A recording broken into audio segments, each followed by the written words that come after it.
Welcome back. దిగుమతులపై 10% అదనపు సుంకాలను కొట్టేసింది court of international trade. ఇప్పటికే అదనపు సుంకాలు చట్ట విరుద్ధము అని చెప్పి అమెరికా సుప్రీంకోర్టు గతంలోనే తీర్పునిచ్చిన పరిస్థితి. సో ఏంటి సార్, ట్రంప్కు ఇది ఎదురుదెబ్బగా భావించాలా? అంటే ఇప్పుడు ఫస్ట్ టైం ఇచ్చింది ఏంటంటే ఇంటర్నేషనల్ ఎకనామిక్ పవర్స్ యాక్ట్ కింద ఈ రెసిప్రోకల్ టారిఫ్స్ అని విధించారు. దాన్ని అమెరికన్ సుప్రీంకోర్టే కొట్టేసి, అంటే ముందు దిగువ కోర్టులు కొట్టేసాయి, తర్వాత అది అమెరికన్ సుప్రీంకోర్టు దాకా వస్తే ఇలా ఇష్టం వచ్చినట్టు రెసిప్రోకల్ టారిఫ్స్ విధించకూడదు. ట్రేడ్ వార్ కాంగ్రెస్కు ఉన్న అధికారం, అది దేశాధ్యక్షునికి లేదు. ఏది ఎకనామిక్ ఎమర్జెన్సీ ఉంది అనేది నిజం కాదు అనేది అమెరికన్ సుప్రీంకోర్టు తీర్పు చెప్పింది. దానితో ట్రంప్కు ఒక మొదటి దెబ్బ తగిలింది. సో తర్వాత నెక్స్ట్ ఏం చేశాడంటే ప్రతి కంట్రీ పైన అంటే ఒక 10% section 122 of US trade act of 1974 కింద అన్ని దేశాలపైన భారతదేశంతో సహా 10% సుంకాలు విధించాడు. సో ఈ ఇంటర్నేషనల్ ఎకనామిక్ పవర్స్ యాక్ట్ రాజ్యాంగ విరుద్ధం అని చెప్పిన తర్వాత ఇప్పుడు కొత్త చట్టాన్ని పెట్టుకున్నాడు, సెక్షన్ 122. కానీ ఇప్పుడు US court of international trade, USCIT అంటారు. So US court of international trade చెప్పింది ఏంటంటే ఈ section 122 of US trade act of 1974 ప్రకారం కూడా ఇలా అన్ని దేశాలపైన 10% విధించడం కరెక్ట్ కాదు అని. ఎందుకు అంటే ఈ section 122 of US trade act balance of payments crisis అంటే విదేశీ మారక ద్రవ్య నిల్వల చెల్లింపు సమస్య ఉంటుంది. ఆ సమస్య అమెరికాకు ఉందా? లేదు కదా. అమెరికా డాలరే ప్రపంచ కరెన్సీ. సో అమెరికాకు డాలర్ నిల్వల కొరత ఏముంటుంది? సో అందువల్ల ఇతర దేశాలకైనా ఉంటుంది. కానీ అందువల్ల trade deficit, current account deficit చూపెట్టి మీరు వాణిజ్య లోటు, కరెంట్ అకౌంట్ డెఫిసిట్ని చూపెట్టి మీరు ఇలా విధించలేరు, ఇది కరెక్ట్ కాదు, ఇది బ్యాలెన్స్ ఆఫ్ పేమెంట్ ఇష్యూ కాదు అని కోర్ట్ ఆఫ్ ఇంటర్నేషనల్ ట్రేడ్ చెప్పింది. దీని ప్రకారం కూడా 150 డేసే విధించవచ్చు, అంతకన్నా ఎక్కువ విధించరాదు.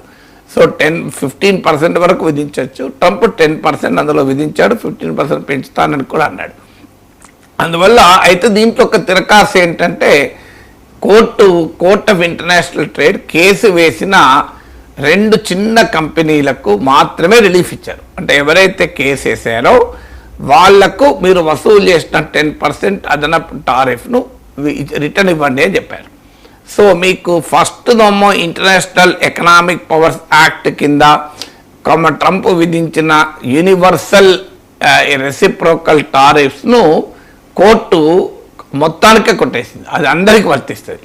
ఇక్కడేమో ఇప్పుడు కోర్ట్ ఆఫ్ ఇంటర్నేషనల్ ట్రేడ్ ఇచ్చింది యూనివర్సల్ ఆర్డర్ కాదు.